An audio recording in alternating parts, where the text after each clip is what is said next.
Wadhi nyime jotelo kod jopiny ogolo paro mopogore kaluwore kod ng'eto mar doho ma owito oko welo mar jolup jotend migepe pachoka ka kweth mar Azimio la Umoja One Kenya opuoyo doho kuom okang' mar wito oko lemogo ka jotelo mag Kenya Kwanza pod ng'ur kendo gibuogo mar chwalo ng'ur margi e doho mar apil. Seche machuok bang' doho yango ni lemo mar jolup jotend migepe ok oluwore kod chik kendo wito oko welo mar jolup jotend migepe 50 ma bende ne osechamo muma mar apisi. I therefore find that the manner of establishment of the additional 27 posts was unconstitutional. Jopiny kod jotelo ogolo paro mopogore opogore e wi okang' mar doho.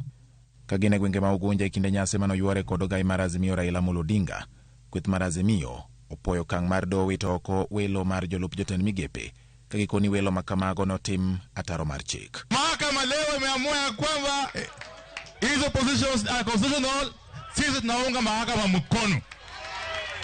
Watu wote walichaguliwa kwa hizo positions waende nyumbani, wafuke mbrago, waende nyumbani. Kokalo e lai mare mar Twitter, Seneta Manandi Samson Cherargei to chayo doho kuom wito oko welo mag jolup jotend migepego ka okoni doho ne okonono makare tich mane jotelo manowal e lemogo dhi timo. Cherargei okone gidhi mako bura e doho mar aywagra mar kwedo ng'eto mar doho mamalo ma okoni ok oluwore kod dwaro mar jopiny.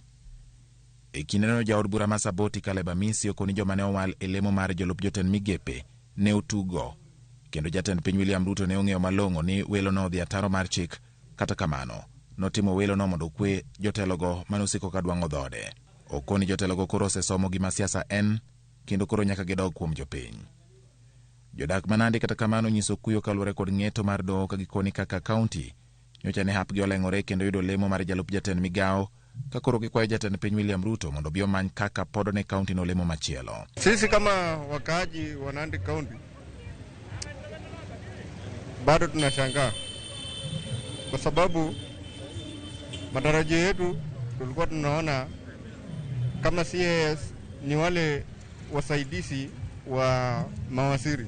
Nimesikia mbaya sana sababu walitoa kiti ya CS na tulikuwa tumepata CS Nandi County. So tunaomba president haone vile atafanya asaidia watu wa CS. Jodak ma Kisumu to pako doho ka giwacho ni omenda mane idhi mi jolup jotend migepe koro inyalo tigodo e tayo chenro mag dongruok ne jopiny, ka bende ginyiso jatend piny William Ruto mondo tim kaka ne osingo ni obiro tiyo koluwore kod dwaro mar chik. Dagombo neno ka president otimo gima nowacho, nikech ker nowacho maber ni court nyaka miluor kendo court nyaka bed independent. Wadwa neno ka gima president wacho bende otimo. Mano ne en garama ma hinyo jopiny. Kech ka kanye nosewacho chon ni chief administrative secretary gin gi jok ma onge chik. E ang'o mi iketogi e tok chik to Ruto nodhi mbele mondo mi odhi adhiya kodgi mbele.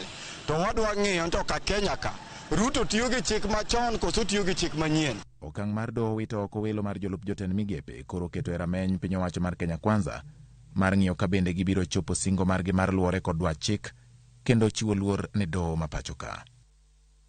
Jago moro dhi doho mar dwaro ni kik